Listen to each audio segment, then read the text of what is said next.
تاریک رات، تیز ہواؤں کے ساتھ درختوں کی سرسراہٹ، دور کہیں سے سناٹے کو چیرتی ہوئی الو اور کتوں کے بھونکنے کی آوازیں ماحول کی ویرانی کو مزید پراسرار اور وحشتناک بنا رہی ہیں۔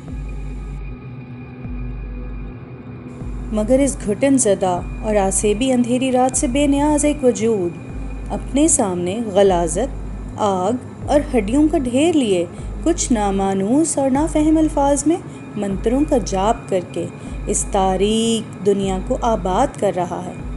ایک ایسی طلسماتی اور نحوست زدہ شیطانی دنیا کہ جب یہ آباد ہوتی ہے تو کئی خوشحال اور آسودہ زندگیاں برباد کر دیتی ہے، نفرتیں، دوریاں اور جدائیاں پیدا کر دیتی ہے۔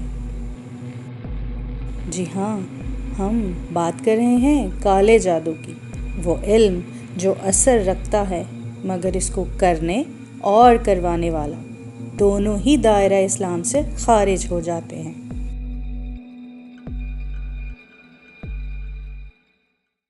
آج ہم اس ویڈیو میں جانیں گے کہ کالا جادو کیا ہے، اس کے اثرات کیا ہو سکتے ہیں اور اسلام اس بارے میں کیا کہتا ہے۔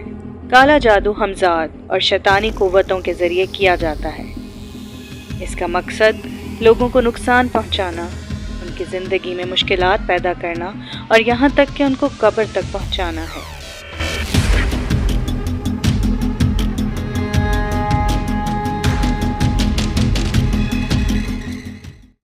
جب آپ بغیر کسی وجہ کے شدید کمزوری محسوس کریں، سوتے ہوئے ڈراؤنے خواب کے زیر اثر چیختے ہوئے یا بے حد ڈرے ہوئے اٹھیں، ہر کام میں ناکامی کا سامنا ہو، کسی کام میں دل ہی نہ لگے، رپورٹس ٹھیک آئیں مگر ڈاکٹرز بیماری سمجھ نہ پائیں، اپنے پیاروں سے اچانک شدید نفرت اور اکتاہٹ محسوس ہو، اگر آپ میں یہ ساری علامات موجود ہیں تو سمجھ جائیں کہ آپ یقیناً جادو کا شکار ہیں۔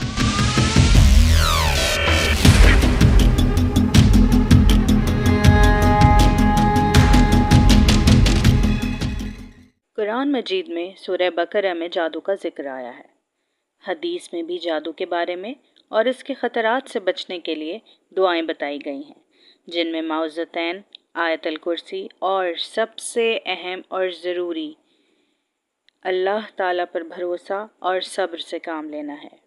کالا جادو ایک ایسی حقیقت ہے جس کی سچائی سے انکار نہیں کیا جا سکتا، لیکن یہ بھی حقیقت ہے کہ اللہ کے حکم اور مرضی کے بغیر کوئی چیز ہمیں نقصان نہیں پہنچا سکتی۔ یہ محض ہماری آزمائش ہوتی ہے۔ ہمیں چاہیے کہ ہم اپنے ایمان کو مضبوط کریں اور اللہ سے دعا کریں کہ وہ ہمیں ہر طرح کے سفلی اور کالی قوتوں سے محفوظ رکھے۔ آمین یا رب العالمین۔